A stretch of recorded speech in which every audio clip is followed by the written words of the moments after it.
Evening, dear sisters and brothers. Welcome to today's evening session of Being Heartful Every Day.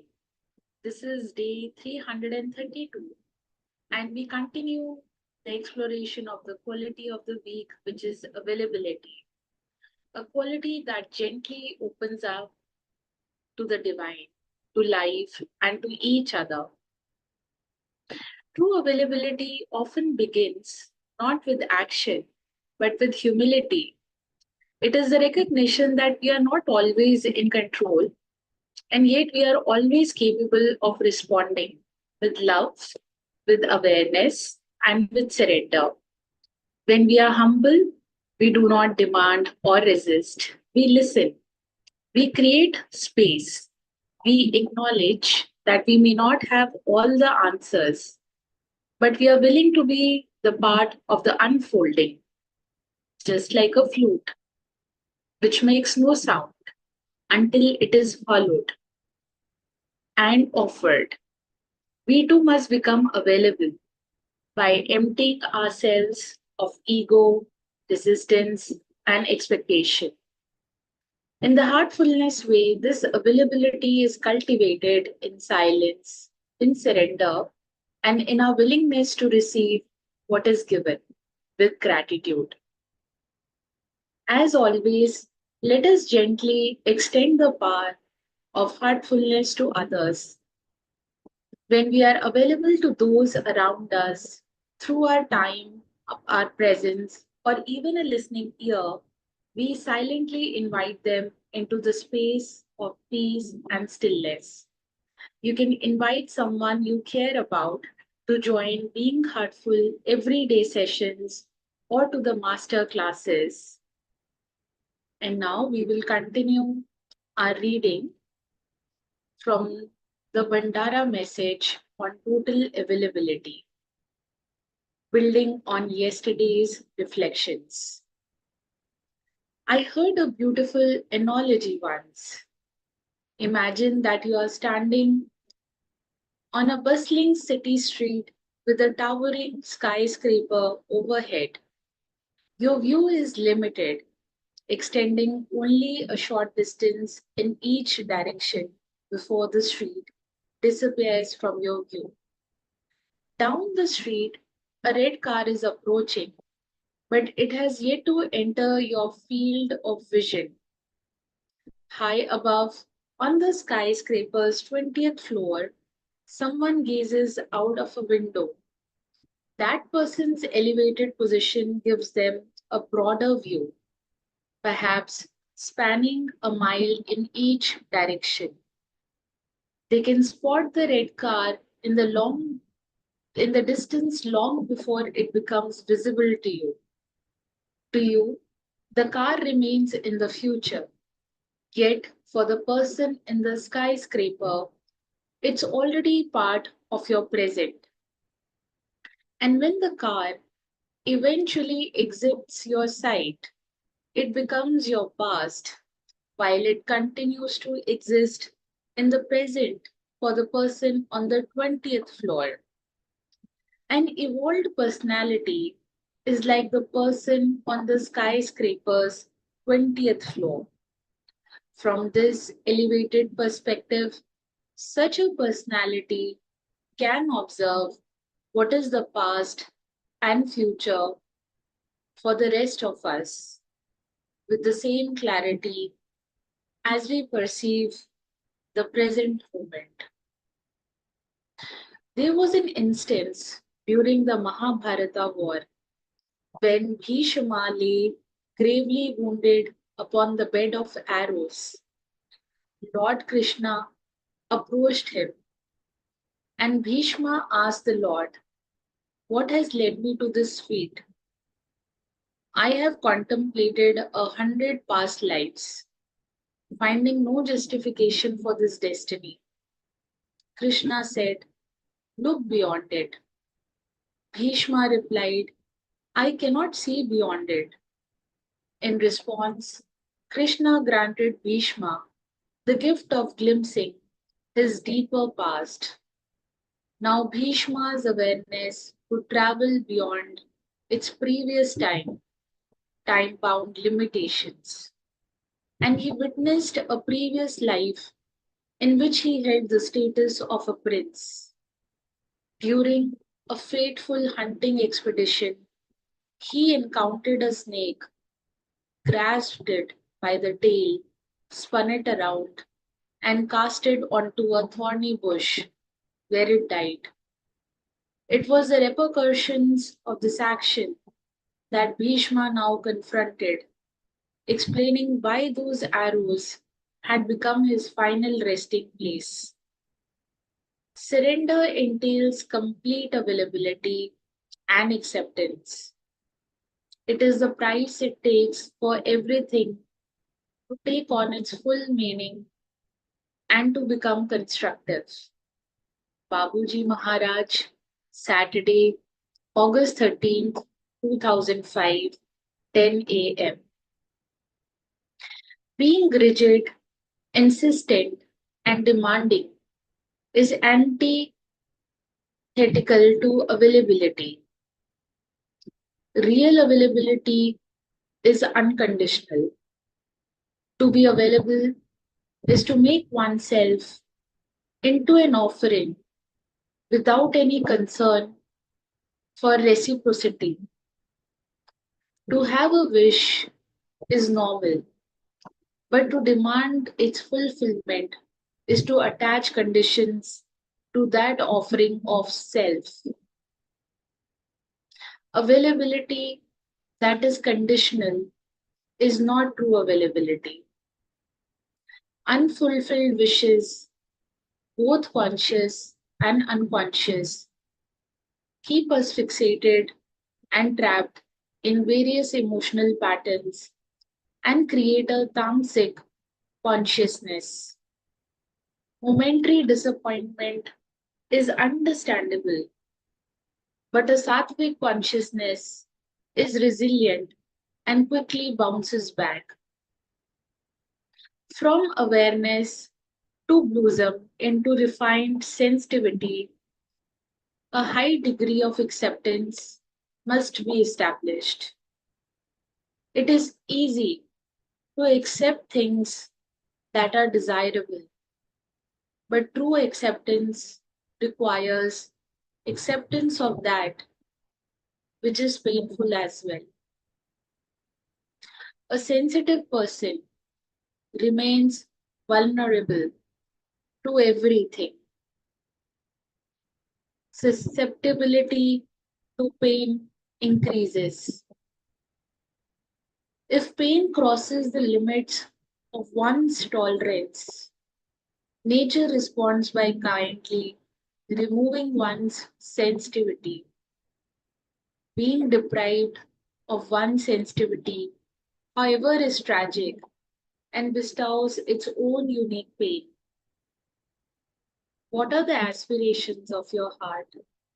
It is the availability, the fervor of its call, which draws our attention and which makes us focus on it particularly. Babuji Maharaj, Thursday, April 8, 1999, 8 a.m. The Sufi word for transmission is tawajjuh, which translates to attention, given by the master to the disciple.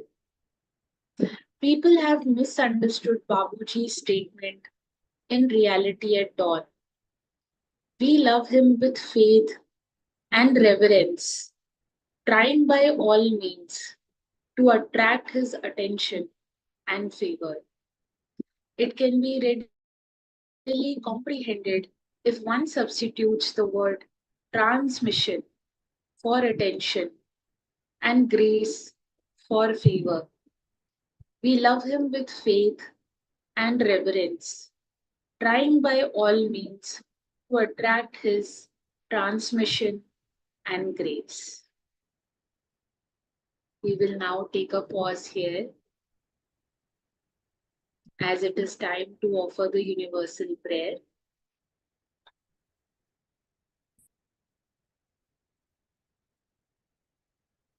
Sit comfortably and close your eyes and tune into your heart and let go of all the distractions.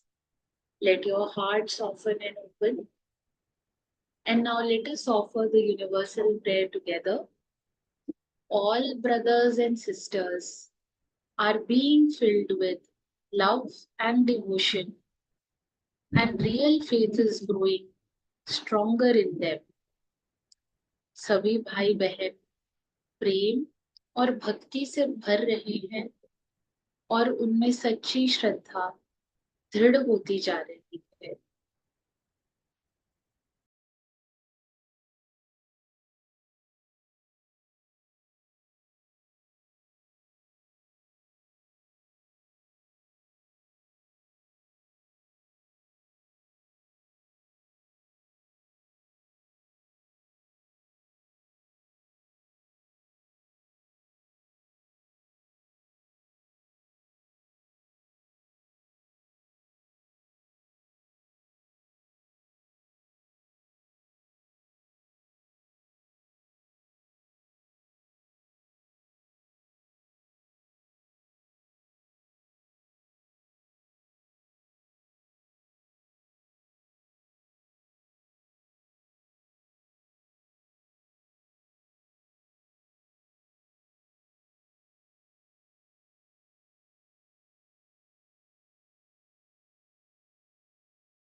Let this universal prayer ripple outwards from the stillness within you, blessing all beings with love and light.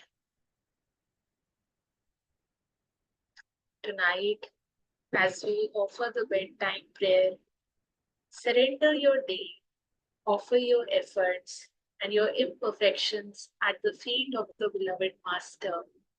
Rest in the quiet joy of simply being available to life, to learning, and to love. Thank you all for joining us in this evening session. And as you rest tonight, may your heart continue to open in availability to all that is sacred and true. We look forward to seeing you again tomorrow at 6 a.m. Until then, rest peacefully and rise with renewed presence. Thank you.